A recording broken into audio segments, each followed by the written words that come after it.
They said it so easily, as if my worth was already measured and discarded. You'll never be like him. The words weren't meant to hurt, they were meant to define, to seal my place beneath the one they worshipped. My brother, the golden child, the chosen heir to a name that never meant much outside our home, but within it, it was a throne. Every dinner was a sermon about his triumphs, every silence a reminder of my inadequacy. My father's laughter always came easier around him. My mother's smiles always lingered longer in his direction. I was the echo, the afterthought, the shadow that never quite matched the light, but light blinds the ones who stand too long inside it. And shadows? They learn to see in the dark. When they mocked me, something ancient stirred beneath my ribs, a slow-burning defiance that didn't shout, it waited, it learned, it built. Because the greatest revenge isn't found in rage, it's found in precision. That night, after another family dinner filled with backhanded compliments and condescending smiles, I drove home in silence. No music, no words. Just the hum of the road and the pulse in my veins whispering one truth over and over again: they will bow. Not out of fear, but out of recognition. The world outside worships results, not excuses. And I was about to build something they could neither ignore nor comprehend. You see, every insult becomes currency if you hold it long enough. Every humiliation becomes fuel. And the deeper you bury pain, the more explosive it becomes when unearthed. They thought I was fragile, that I'd fade quietly into mediocrity while they toasted my brother's brilliance. But power hides best where no one looks. And in the stillness of my obscurity, I began studying forces far older than any business school ever taught. Not numbers, not trends, systems, psychological hierarchies, the invisible architecture of control. I learned that success isn't about talent or opportunity, it's about manipulation, the ability to see how others think before they even think it. And I swore one day soon they'd sit across from me in polished suits, sipping from glasses I paid for under a roof I owned, and they'd realize the one they mocked had become the architect of their survival. You want to know what happened next? Good. But understand this, what I'm about to show you isn't just a story, it's a mirror. Because the moment you start listening closely, you'll start recognizing how many Preston Walkers you've bowed to in your own life. And the moment that recognition ignites, your transformation begins. Now let's go deeper. Silence is deceptive. It doesn't mean surrender, it means calculation. The night they mocked me, I didn't argue, I didn't defend myself. I simply nodded, smiled, and watched every one of their faces as if etching them into my memory. My brother's smug grin. My father's disappointed eyes. My mother's quiet agreement. That image became the blueprint for everything I was about to destroy, quietly, methodically, beautifully. The next morning, while they were still drunk on their illusion of superiority, I started building the foundation of my rebellion. Not with rage, but with research. I studied markets while they slept. I learned the laws they never taught. I observed how money wasn't just earned, it was engineered. I began to see that the world wasn't divided by talent or morality. It was divided by understanding. Those who see the system and those who serve it. My brother had charisma, connections, charm, everything my parents adored. But he was blind to patterns. He thought influence was born in conversation. I learned it was born in silence, in positioning, in how long you could wait without flinching. At 25, while he celebrated his promotion, I registered my first shell company. No one noticed. Why would they? I was the failure. The quiet one. The one they'd already written off. But invisibility is the most dangerous advantage a man can possess. 3 years later, that company became the seed for a network that would funnel capital across industries my brother didn't even understand existed. Technology, logistics, data. Silent empires built in digital shadows. I wasn't chasing validation anymore. I was building inevitability. And yet, beneath every calculated move, the fire burned hotter. Every profit, every acquisition, every quiet victory whispered one phrase in my mind like a haunting mantra. Make them watch, because revenge is never complete until witnessed by those who caused it. But here's what I didn't know then. Success has its own kind of darkness. It doesn't just change how others see you, it changes what you see when you look in the mirror. And soon, the same silence that had once protected me began to devour me. Still, I kept building. The plan wasn't ready yet. They still saw me as the shadow, and that's exactly where I wanted them to keep looking. While I turned the darkness into empire, the night would come when the empire would open its eyes and they would realize the shadow had teeth. There comes a point when patience turns into precision, when silence stops being submission and becomes strategy. By the time my brother reached his 30s, his empire looked flawless on the surface. Big office, bigger ego. He talked about leadership like it was his birthright. He'd brag about guiding the next generation. While I quietly funded the companies that supplied his competitors, he had no idea the market was turning against him. And I was the one tightening the screws. You see, the best revenge isn't to strike. It's to reshape the world until your enemies walk into their own collapse, smiling. I didn't want to ruin him with scandal. I wanted to ruin him with reality. Through layers of shell corporations, I started acquiring small assets his company depended on. Suppliers, data vendors, logistics brokers. Bit by bit, the noose tightened. His profits started slipping. Deadlines stretched. Contracts broke. And while he scrambled to fix what he couldn't see, I watched in silence. Every phone call, every meeting he ran out of breath in. Every moment he looked a little less certain. It all fueled the same fire that had been burning since childhood dinners. My parents still praised him, still called him the leader. But I noticed the cracks in their certainty. The way my father's brow furrowed when I mentioned market trends, the way my mother's smile faltered when I said I'd been doing well. They didn't ask questions. Maybe they didn't want the answers. One evening I stood outside his new office, a glass tower he'd proudly called his legacy. I looked up at the light spilling from his window and whispered, "Enjoy the view, brother. You won't own it much longer." Because soon that tower would become one of mine. Not through takeover or violence, but through paperwork and patience, the weapons of modern warfare. And when it happened, when his board voted him out citing financial instability, he called me, voice trembling. "Man, everything's falling apart.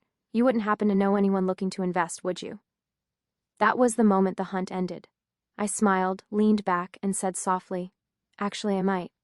That night I signed the papers. The company, his pride, his throne, became mine, and for the first time I understood something terrifying. Revenge isn't about justice, it's about transformation. Because the boy they mocked was gone, and in his place stood something far colder, something they built with every insult. It was a Sunday, the kind of day my family used to call sacred. Morning prayers, perfect breakfast, laughter that always seemed rehearsed. I hadn't been home in months, not since the takeover. They didn't know yet, not the truth, not the scale. They still thought I was just trying to make it. So when I arrived unannounced, pulling up in silence outside the same house where they once told me I'd never be like him, I was. And carrying arrogance. I was carrying evidence. My mother opened the door first. She looked smaller somehow, older. Time has a way of punishing denial. My father was behind her, the same frown carved deep into his face. And then he appeared, my brother, the man they built their pride around. But now his eyes had changed. He wasn't glowing anymore. He was haunted. He tried to act casual. "Didn't expect you, little brother," he said, forcing a smirk. I smiled. "I know, you never do." We sat at the same table where I'd once been compared, ridiculed, dismissed. Same plates, same silverware, the ghosts of old conversations, still clinging to the walls. My father asked how my projects were going. My mother asked if I'd found stability. I let them talk, let them fill the air with the illusion that they still understood who I was. Then I placed a single folder on the table, the company logo embossed in silver. "My brother's logo," he frowned. "Why do you have that?" I looked at him for a long moment, no hatred, no fire, just calm inevitability. "Because I own it." The silence that followed wasn't shock, it was revelation. My father blinked as if trying to reject the math. My mother's lips parted, but no sound came out. My brother stared, pale, caught between disbelief and dread. He laughed weakly. "You're joking." I slid the acquisition papers across the table. The signatures glared up like ghosts of truth. His name, beneath mine, no one spoke for nearly a minute. The clock on the wall ticked, mocking the moment. Finally, I said, "You told me I'd never be like him. You were right. I became something else." That moment wasn't victory, it was awakening, because I saw something new in their eyes. Not just respect, not fear, recognition, the kind that comes too late to matter, and for the first time in years, I felt nothing, no joy, no triumph, just an echo of who I used to be fading away. I stood up, straightened my jacket, and said quietly, "Tell my brother to report to my office at 9 tomorrow. We have work to do." Then I left. Power feels different when you finally hold it. It doesn't roar like you imagine. It hums. Quietly. Constantly. like a frequency that only you can hear. And once you tune into it, you realize why most people can't handle it, because it never stops demanding something back. The next morning, when my brother walked into my office, the world tilted. He stood where I once stood, beneath someone else's authority. But this time, it was mine. His suit was pressed, his pride not yet fully dead, but his eyes, they were lost. He called me sir, not out of respect, but because the contract required it. I should have felt victorious. That was the fantasy, right? To see the man who had everything kneel before the one they'd all ignored. But instead, all I felt was hollow, like I'd traded my soul for an empire that didn't echo back. Still, I kept my composure.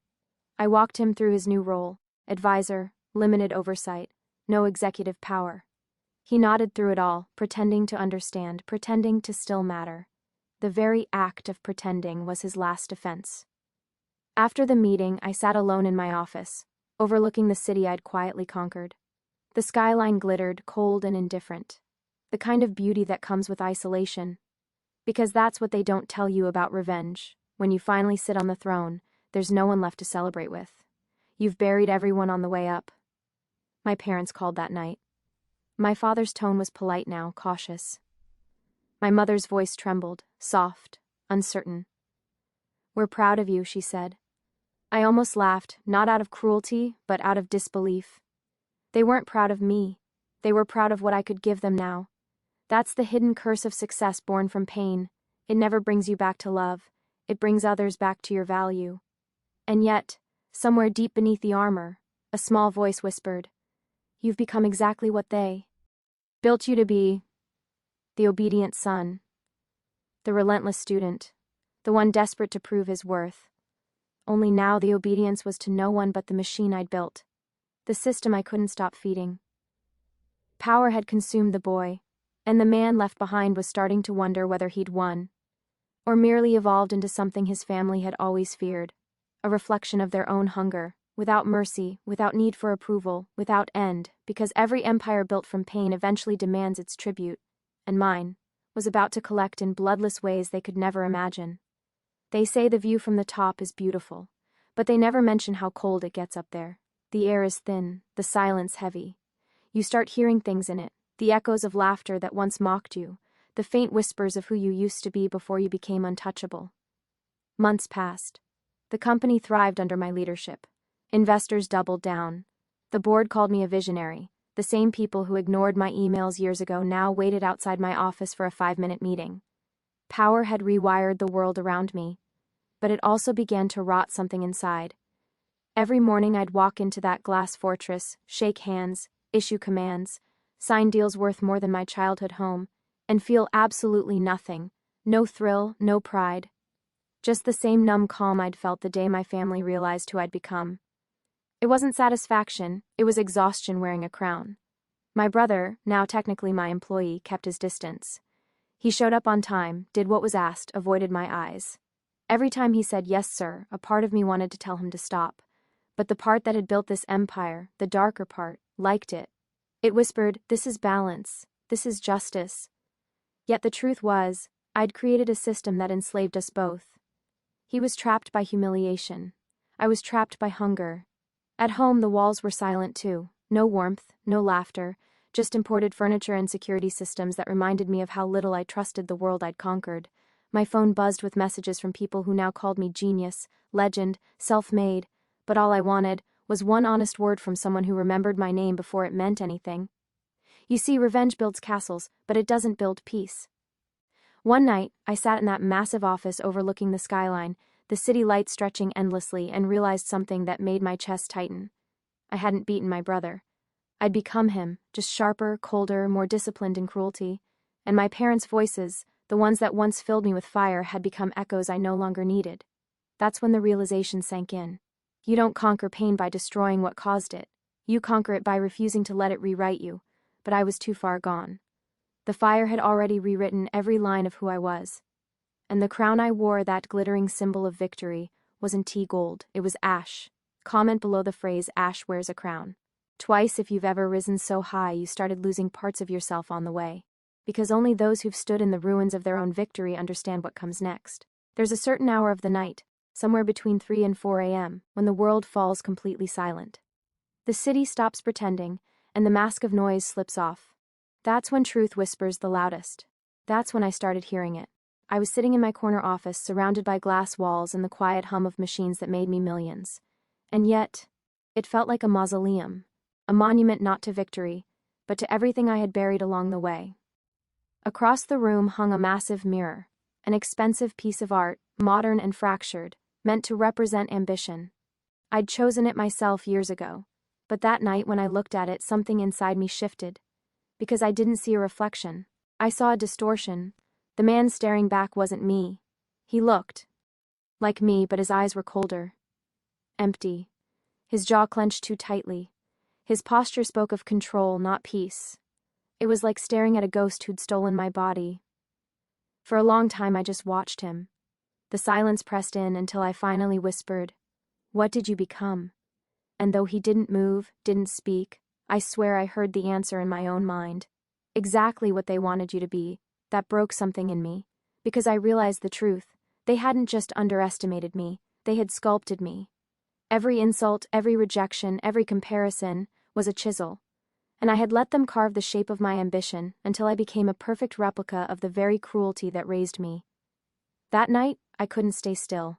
I walked through the empty office halls. Every desk, every screen, every plaque with my name felt like a tombstone. I had everything they said I couldn't have. And yet, I'd lost everything they never valued. My softness, my laughter, my humanity. I went to the rooftop. The city pulsed below like circuitry, millions of lives moving through light and shadow. Somewhere out there, people still dreamed honestly. They still failed with heart. They still loved without calculation. And I envied them, because the truth about climbing higher than everyone else is that eventually, there's no one left to reach for. That's when I finally understood the real nature of the fire that drove me. It doesn't want victory. It wants devotion. It consumes until you no longer remember what you were fighting for. And as the wind howled through the steel and glass, I whispered the only truth I had left. Revenge was never about them. It was always about me. It happened quietly, like most downfalls do. No explosion, no scandal, just a gradual unraveling of everything that once gleamed. My brother's pride, my parents' certainty, the myth of the perfect son. All of it began to crumble piece by piece under the weight of truth. After I took control, my brother tried to start something new. A small venture, his comeback. My parents funded it with what was left of their savings, desperate to keep the illusion alive. I could have warned him, I could have helped, but I didn't. I watched. Not out of cruelty, but curiosity. Because sometimes to understand power, you have to watch what it does to others when they lose it. Within 6 months, it failed. Investors pulled out. His reputation, once untouchable, was now a cautionary tale whispered in rooms that used to cheer his name. And one night, my father called me, not as a parent, but as a man asking another man for help. He didn't use the words, "I'm sorry." He didn't need to. His voice carried the weight of every time he told me to be more like my brother. Every time he dismissed me. Every time he believed in someone else's reflection instead of mine. I could have said no. I could have reminded him of those dinners, those years of comparison. But I didn't. I transferred the money silently. Enough to keep them afloat, but not enough to save his pride. Because mercy, when given by the one once mocked, is the cruelest form of power. A week later, my brother showed up at my office again. No tie this time, shoulders heavy, eyes bloodshot. He said, "I don't know who I am anymore." I looked at him for a long time before answering, "Neither do I." For a moment there was no rivalry, just two men standing in the ruins of their family's expectations, both casualties of the same war, and that's when it hit me. This wasn't about revenge anymore. It was about legacy, about breaking the pattern before it swallowed another generation, whole, because every family that worships one child and wounds another doesn't realize they're creating two tragedies, the one crowned too early, and the one buried too deep. I saw it now. My brother wasn't the villain. He was the first victim, and I, his replacement, had become the second. That realization didn't heal me, but it cracked the armor just enough for truth to bleed through. You can't win the game if you were never meant to play it. You can only walk away from the board. It was a Tuesday morning when I made the decision. The kind of day that feels too ordinary for something irreversible. The sky was gray, the coffee bitter, the city humming with the illusion of importance. Everything looked normal, and maybe that's what made it so haunting. Because normal is what I'd spent my whole life chasing. I walked into the office, the same one that once felt like a victory monument. The walls gleamed, the staff smiled. Every inch of it screamed control. But behind those smiles, I saw something I had refused to see for years: fear. The kind of quiet fear that keeps people obedient. The same fear I once carried around my family dinner table. That's when I realized I had become the very structure I'd spent my life fighting. The mockery that once shaped me had evolved into a system I was now maintaining. I was no longer the shadow. I was the tower casting it. I called for a board meeting. They assumed it was about another acquisition. More growth, more dominance. But when I entered that room, I didn't carry my usual confidence. I carried something heavier: clarity. I looked at each of them and said, "You all think this company is my greatest creation. You're wrong, it's my greatest cage." They shifted uncomfortably, exchanging nervous glances. I continued, "We build empires to protect ourselves from insignificance. But the truth is, every empire eventually becomes a monument to the fear that built it." Then I placed my resignation letter on the table. They didn't understand at first. Some thought it was strategy, others thought it was a breakdown. But it wasn't either, it was a release. For the first time, I wasn't reacting to anyone's expectations. Not my parents', not my brother's, not the market's, just my own. I walked out of that boardroom, down the elevator, through the marble lobby that once made me feel powerful, and out into the noise of the city. No driver, no entourage, just me. And for the first time in years, the silence inside my head wasn't heavy. It was open. The world didn't applaud. The markets didn't tremble. But somewhere deep in the part of me that still remembered laughter, something fragile flickered. Freedom. They say power is addictive, but so is pain. Both keep you chained to the story you're afraid to end. I had finally chosen to end mine, and in that decision, I learned something no victory had ever taught me. Sometimes the greatest revenge is walking away before the fire consumes you too. The world forgot faster than I expected. My name stopped trending, my office light stopped glowing past midnight. The phones that once never stopped ringing went quiet, and for the first time I had to live without an audience. At first the silence felt wrong, like I'd stepped off a moving train and the world kept racing by without me. But slowly that silence became something else. It became a mirror. When you spend your life fighting to prove you're more than their doubts, you start to forget who you were before the fight began. I realized I didn't know how to live without an opponent. I didn't know how to breathe without resistance. Every breath of peace felt foreign, like I hadn't earned it. So I moved out of the city. A small house overlooking a lake. Not a mansion, not a trophy, just quiet. No staff, no noise, just me and the sound of water brushing against the dock. It's strange how loud your past becomes when the world goes quiet. The laughter of people who doubted you. The echo of words that shaped you. You'll never be like him. It used to sting, now it just sounded small. One night I received a letter. From my brother. It wasn't long, just a few lines. "I get it now. The game we were playing was never ours. I hope you finally found what you were looking for. Maybe someday I'll find it too." I sat there for a long time, staring at those words. For years we had both been soldiers in a war started by expectations neither of us created. And for the first time I realized we had both lost something that no amount of success could ever buy back. Peace. I didn't reply. Some things don't need answers. Some stories don't need closure. Because closure isn't something you receive. It's something you build in the silence that follows the storm. The next morning I walked to the edge of the lake and watched the sunrise break across the water. The reflection was blinding, golden, endless. For a moment it looked like the world was made of fire and forgiveness. I whispered the words that had haunted me since childhood. "I'm not him." And for once, it didn't sound like defiance. It sounded like freedom. Because after everything, the success, the revenge, the empire, the silence, I finally understood. You don't have to win to heal. You just have to stop playing the game they built to keep you small. And that's how it ends. Not with applause. Not with revenge. But with a man standing alone by the water, finally unshackled from every voice that ever told him who to be. The silence wasn't empty anymore. It was mine.